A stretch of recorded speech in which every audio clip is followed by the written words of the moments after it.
morning, everybody. Welcome to Thursday's reading lesson. Your warm-up today is actually, I'm really excited by this because next week's text is going to be about the Great Wall of China. And one of the things I like to do when I use this text is I have 10 questions that I've devised about the Great Wall. And before you read the text, I like to ask students to answer the questions, whether you think they are true or false. So I've put the 10 questions in your instruction sheet. All I want you to do in your book is to write, question 1, put a little bracket around it, and then put a T or an F for true or false beside it.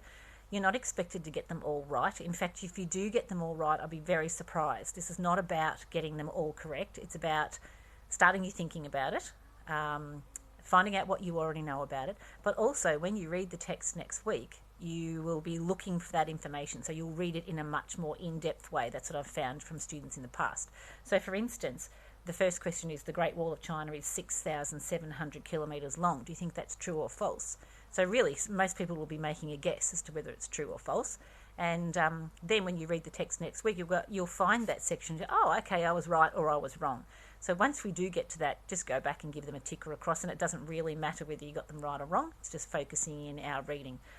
By the way, I've been to the Great Wall of China. It was absolutely amazing, and I'm really glad I went there. It's a very special thing to do. So today we're looking at the writer's craft, and I've included a great definition of what the writer's craft is. I couldn't really find any videos about it, but the writer's craft is anything that is done on purpose by the writer to make their writing look or sound a certain way. Craft is the art of writing. So these are things that are deliberately done. I often think about people like the person who wrote the Harry Potter novels. Some very deliberate things have been done in those. And I wonder, did she have a great big whiteboard in her house with all of the characters and how they're all linked together? All of that must have been worked out well before she started writing the last book. So she's done some things very much on purpose to create the feeling that she wanted for her series of books.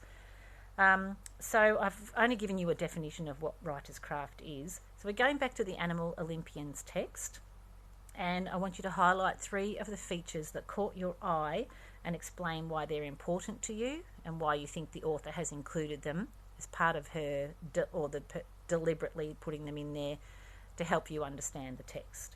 So looking at the features that have caught your eye. Then you're doing your quiet reading by yourself and putting that into your log. I hope you have a bit of fun with our Great Wall of China questions, and are looking forward to reading the text next week. Have a great week.